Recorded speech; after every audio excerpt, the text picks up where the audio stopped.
Madame, Monsieur, bonjour. Merci de nous rejoindre à la une de l'actualité. Le marché boursier 2024, année particulière pour le secteur des finances en Algérie, actuellement en plein processus de digitalisation et celle de la dynamisation du marché boursier national qui s'affiche désormais comme un levier alternatif de financement de l'économie sur fond d'engouement palpable de la part des opérateurs.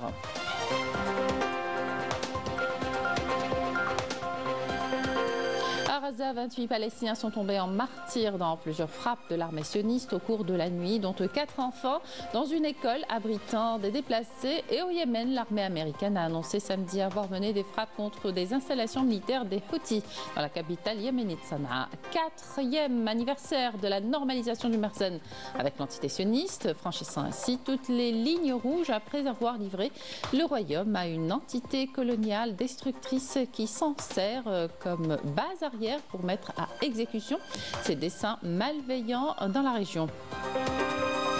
Et puis on découvrira à la fin du journal un patrimoine ancestral typique de la région de Timimoun. Il s'agit du tapis traditionnel, un accessoire qui apporte du caractère à votre maison. Bienvenue à tous. L'amélioration du climat des affaires en Algérie a permis à plusieurs projets d'investissement de voir le jour et l'extension de différentes entreprises déjà présentes dans le pays. Certaines d'entre elles sont d'ailleurs présentes à la foire de la production algérienne. Plus de détails avec Walid Yousfi. De l'agroalimentaire à l'électroménager en passant par l'industrie mécanique ou encore textile, près de 600 entreprises sont présentes à la foire de la production algérienne avec toute une panoplie de produits et de services. Un atout certain pour l'économie du pays, réalisé grâce à l'amélioration du climat des affaires. Iris est un groupe industriel. Nous avons la culture de l'investissement continu. L'API joue d'ailleurs un rôle important dans ce cadre. Avec la réception du lot de terrain, nous avons lancé notre projet à Djelfa, au niveau de la zone industrielle pour la production de la matière première du papier hygiénique.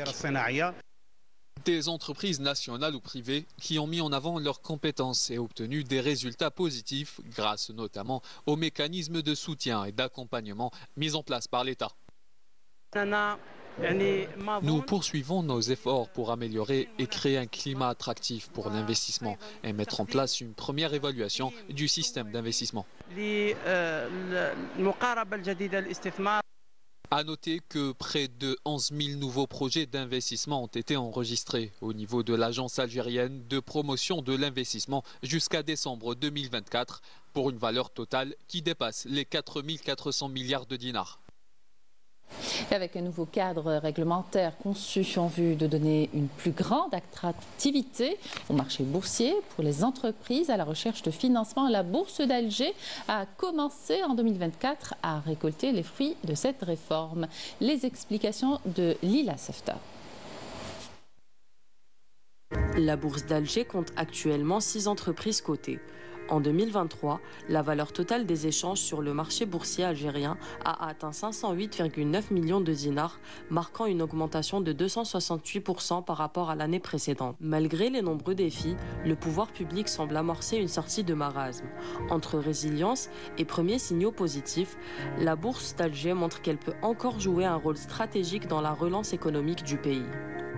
Donc c'est un marché dédié aux entreprises, mais également c'est un marché où l'État se finance à travers des émissions obligataires, ce qu'on appelle les obligations du Trésor. Nous avons actuellement un encours de plus de 1700 milliards de dinars donc, qui sont émis par le Trésor public.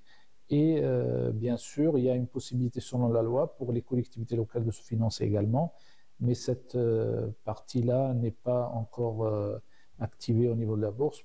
Il y a beaucoup de PME algériennes à fort potentiel, dont la valeur économique est largement supérieure à leur valeur comptable et qui sont dans le besoin de nouvelles ressources financières pour 2 raisons principales. Parce que justement leur capacité d'endettement étant consommée, ils ne peuvent plus aller vers le secteur bancaire pour augmenter les ressources financières dont ils ont besoin.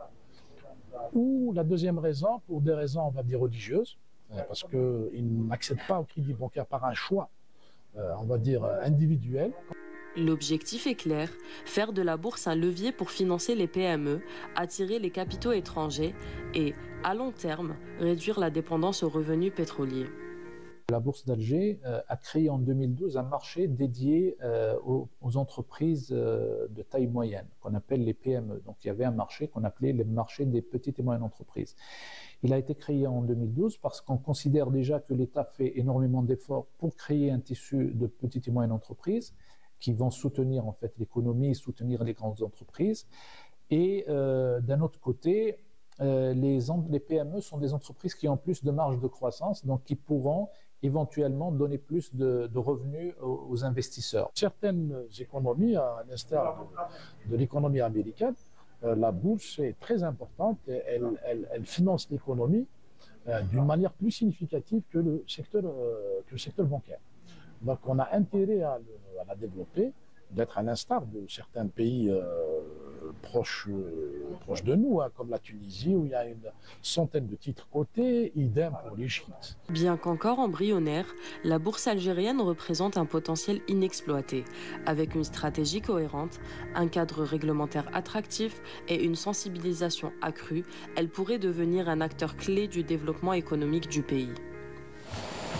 Les assises nationales sur la réforme de la formation professionnelle se tiennent depuis hier au Centre international des conférences à Alger, à Abdeltefrahel. Plus d'un millier d'experts, responsables et acteurs du secteur sont réunis pour 2 jours de discussion. Il s'agit en fait de repenser les approches pour mieux répondre aux exigences du marché et accompagner les mutations induites par le numérique. Majda Tchahmouna. Repenser et moderniser un secteur clé pour l'avenir de l'économie algérienne. Telle est l'ambition des assises nationales sur la réforme de la formation professionnelle organisée en présence de plus de 1000 experts et représentants d'institutions nationales pour élaborer une nouvelle stratégie adaptée aux exigences du marché de l'emploi et des transformations numériques. L'objectif est d'adopter une approche collaborative impliquant tous les secteurs concernés afin d'élaborer une stratégie axée sur l'adéquation des formations aux besoins du marché. Cette vision inclut également la promotion de l'entrepreneuriat et de l'esprit d'innovation dans les instituts et centres de formation en vue de stimuler davantage la contribution du secteur au développement économique et social de l'Algérie. Au cœur de cette initiative, un réseau de plus de 1200 établissements de formation considérés comme un pilier pour soutenir le marché du travail. Les discussions s'articulent autour de plusieurs axes essentiels: aligner les formations sur les besoins réels des entreprises, renforcer la qualité de l'enseignement et intégrer des approches pédagogiques modernes tout en accélérant la transition numérique du secteur. L'enjeu principal, améliorer l'employabilité des jeunes diplômés et positionner la formation professionnelle comme un levier stratégique pour la compétitivité et l'innovation. L'Algérie salue l'adoption par le Conseil de sécurité des Nations Unies de la résolution 2766 renouvelant le mandat de la force onusienne chargée d'observer le désengagement et a réitéré son appel au respect de l'intégrité territoriale de la Syrie, réaffirmant sa position ferme selon laquelle le Golan est un territoire syrien occupé. Le représentant permanent de l'Algérie auprès des Nations Unies, Ammar Benjama, a affirmé que la situation fragile en Syrie exigeait une solidarité et un soutien collectif et a appelé la communauté internationale à œuvrer de concert pour éviter un scénario catastrophique en Syrie et dans la région. Le point de la situation à Raza à présent. La défense civile a fait état de 4 morts après qu'une voiture civile a été visée par un drone sioniste ce matin dans la ville de Raza et de 3 morts dans une frappe à l'est de Rafah.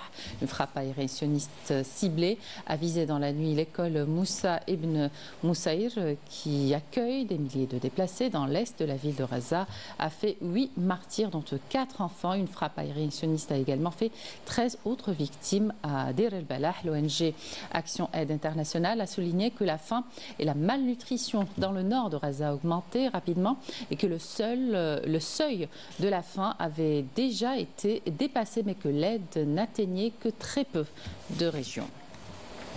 L'armée américaine a annoncé samedi avoir mené des frappes contre des installations militaires au Yémen. Les rebelles Houthis, eux, qui prêtent main forte à la résistance palestinienne contre le génocide perpétré contre la population, ont revendiqué le tir d'un missile sur le centre de l'entité sioniste, principal allié de Washington, faisant 16 blessés légers. 4e anniversaire de la normalisation du Marzen avec l'entité sioniste. De grandes manifestations se préparent au Maroc pour exiger la fin du génocide sioniste, la fermeture du bureau de liaison sioniste à Rabat et la fin de la normalisation. Raouf Hamouch. Il y a de cela 4 ans, le Marzen, toute honte bu, normalisait ses relations avec l'entité sioniste, franchissant ainsi toutes les lignes rouges après avoir livré le royaume à une entité coloniale destructrice qui s'en sert comme base arrière pour mettre à exécution ses desseins malveillants dans la région au détriment de la cause palestinienne, empêtrant le Marzen dans des scandales et des intrigues sans fin. Le plus frappant dans cette transaction de la honte par laquelle le Marzen a sacrifié la cause palestinienne il y a 4 ans pour un simple tweet sans aucune valeur juridique dans une tentative de légitimation de son occupation du Sahara occidental, c'est le rejet catégorique opposé par le peuple marocain toute forme de relation avec cette entité d'occupation qui ne sème que la destruction sur son passage. Pour les observateurs avisés, il ne fait aucun doute que le bilan de ces 4 années de normalisation est désastreux pour le Maroc dans tous les domaines. Le pays a perdu sa souveraineté nationale et sa sécurité économique et il ne contrôle plus sa décision politique. Au cours de la dernière année de normalisation, il est évident que le Maroc s'est transformé en une colonie sioniste. Après que le Marzen a bradé le pays et confisqué les terres et les biens de ses citoyens pour les livrer aux sionistes. Et ce, avant même l'adoption d'une proposition prévoyant l'octroi de la nationalité marocaine aux descendants des sionistes d'origine marocaine pour leur assurer tous leurs droits constitutionnels, politiques, culturels, économiques, sociaux et autres. Face aux récents développements, le peuple marocain doit agir pour protéger le royaume des sionistes infiltrés dans les rouages de l'état du Marzen avant qu'il ne soit trop tard, d'autant que l'entité sioniste complote contre toute la région pour la fragmenter et piller ses richesses. Alors que le Sahara occidental continue de mobiliser l'opinion internationale pour défendre la justesse de sa cause, l'occupant marocain persiste dans ses violations des droits de l'homme et dans le mépris des droits fondamentaux. À travers des images bouleversantes, l'association des victimes sahraouies expose au monde entier les atrocités commises sur les territoires occupés. De son côté, la Croix-Rouge internationale appelle à la libération immédiate des détenus sahraouis. Ilham Achir et Badia Amani. Malgré les tentatives de l'occupant marocain de dissimuler les violations des droits de l'homme, les crimes et les arrestations abusives au Sahara occidental, l'association des victimes sahraouies a fait éclater au grand jour cette réalité amère que subissent les Sahraouis au quotidien. À travers ces images, cette association a réussi à montrer au monde entier les crimes commis par l'occupant marocain. Elle appelle les organisations mondiales à soutenir la cause sahraoui et à exiger de l'occupant le respect de la légitimité internationale.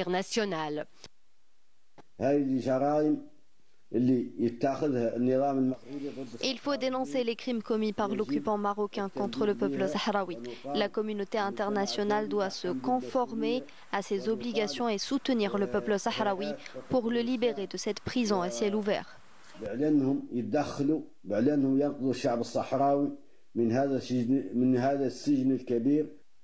L'association dénonce la poursuite de l'oppression du peuple sahraoui par l'occupant marocain qui le prive de sa liberté et de ses droits légitimes en appelant à l'élargissement des prérogatives de la MINURSO, mission des Nations Unies pour le référendum au Sahara occidental, en supervisant l'état des droits de l'homme au Sahara occidental. Par ailleurs, la Croix-Rouge internationale appelle à la libération immédiate des détenus civils qui croupissent dans les prisons marocaines. L'association sahraoui des droits de l'homme appelle le Conseil de sécurité et les Nations Unies à obliger l'occupant marocain à honorer ses engagements pour permettre au peuple sahraoui d'accéder à son droit à l'autodétermination. Retour en Algérie, vous faire découvrir un patrimoine ancestral typique de la région de Timimoun. Il s'agit du tapis traditionnel, un accessoire qui apporte du caractère à votre maison. Nous nous sommes rendus dans un atelier de tissage où les artisanes tentent de préserver l'âme et les traditions de leur région entre gestes ancestraux et teintures végétales. Chaque pièce raconte une histoire unique, reflet d'un savoir-faire transmis de génération en génération. Merim Damis. Dans cet atelier, des femmes travaillent minutieusement pour préserver un art ancestral, le tissage du tapis traditionnel de Timimoun. Fil après fil, elles perpétuent un savoir-faire qui se transmet depuis des générations et qui reflète l'identité culturelle de la région. Notre but, c'est de faire des recherches sur notre patrimoine, sur tous les tapis, et de refaire une renaissance de notre tapis. C'était en 2003-2004, on a commencé par des recherches dans des musées d'Alger. On a trouvé une vingtaine de modèles. Ils nous ont aidés pour faire des recherches. On a trouvé une vingtaine de modèles. Et après, on a commencé à monter ici l'atelier et faire former les filles qui ont été formées une formation sur la chaîne nationale. C'est un tissage national. On a refait la formation pour les filles pour avoir le tissage de Timimoun. C'est un tissage ras. C'est pas le tissage noué. Parce que d'autres modèles, c'est noué. Elles ont été formées sur le ras et le noué. Mais quand même, on a formé sur les modèles. C'était des modèles différents. Pour les artisanes les plus expérimentées, il suffit d'un simple regard sur une photo du modèle pour qu'elles le réalisent avec une précision remarquable.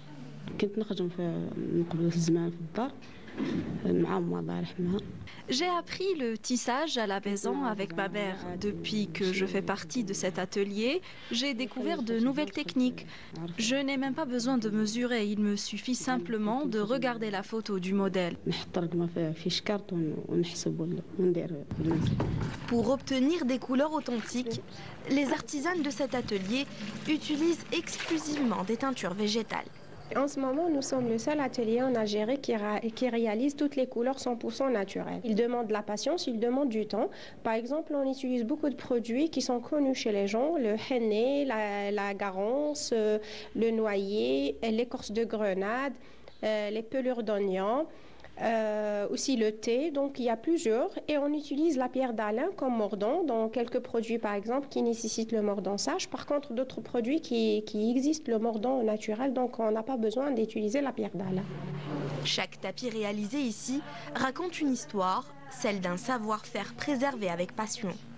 À travers ses motifs et ses couleurs, c'est toute l'âme de Timimoun qui continue de vivre. Dernière halte de cette édition, Constantine, qui accueille la toute première édition des Journées internationales des marionnettes et du théâtre d'objets. Un événement organisé par l'Association de l'art des marionnettes de la ville. Des troupes venues de Tunisie, d'Espagne, de France, d'Irak et d'autres pays se produisent sur la scène du théâtre régional de Constantine. Les meilleurs spectacles seront primés par un jury d'experts rendant hommage à la créativité et au talent des participants. Voyez cette correspondance de Smaïl Belghaidia.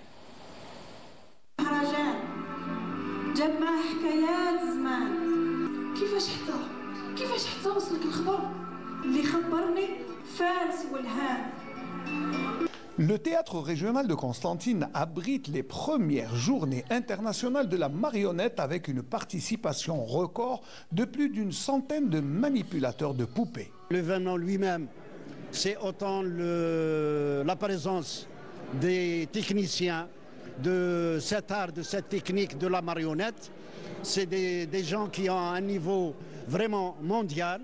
Pour nous, le plus important, c'est comment former les formateurs qui restent et pour faire la continuité du spectacle de la marionnette, où c'est devenu ailleurs un objet de communication sur le plan pédagogique. L'Association nationale de l'art de la marionnette à Constantine, aujourd'hui c'est l'ouverture de l'événement, c'est-à-dire avec la participation de tous les festivaliers, et on va présenter le spectacle algérien, et spécialement le spectacle de Constantine avec l'association Sitar Dahabi qui va présenter le spectacle de Yakuta. C'est un spectacle plein de techniques de marionnettes. Les spectacles sont donnés sur les planches du théâtre constantinois devant un jury composé de spécialistes qui décernent des prix récompensant les meilleures représentations. Un spectacle basé sur un jeune garçon à Gaza, il s'appelle Aboud et je lui suis par Instagram et j'étais vraiment touchée pour sa vie, tout ce qui passe chaque journée là-bas pour lui. Et donc j'ai vu un jour, il avait fait un cerf-volant et il était vraiment triste parce que le cerf-volant ça s'échappe lui. Et j'ai pensé ça fait un peu comme une métaphore ce qui passe, c'est un peu de l'espoir qui s'échappe. Et donc j'ai fait un conte avec cette idée. Oui, je suis très contente d'être ici pour aussi partager cette histoire de le jeune garçon Aboud à Gaza. Je suis là pour dispenser une formation autour du théâtre d'objets, plus précisément le théâtre d'objets. Donc on va partir de la marionnette, parce qu'il y en a qui connaissent un petit peu la marionnette, mais pas forcément beaucoup, et comment on arrive de la marionnette au théâtre d'objets. La marionnette أجان يعني تاع اليد. لماذا لا marionnette أجان؟ لأن لا marionnette أجان هي إكسبريسيف. دونك يعني من تحركيها تعطيك الإكسبريسيون، تبغي تضحكيها، تبغي تزحفيها، تجيو لا مانيبيلاسيون تاع يدك. Un riche programme pour meubler les vacances scolaires des enfants. Et c'est la fin de cette édition. Merci de votre attention. Excellente suite des programmes sur Canal Algérie.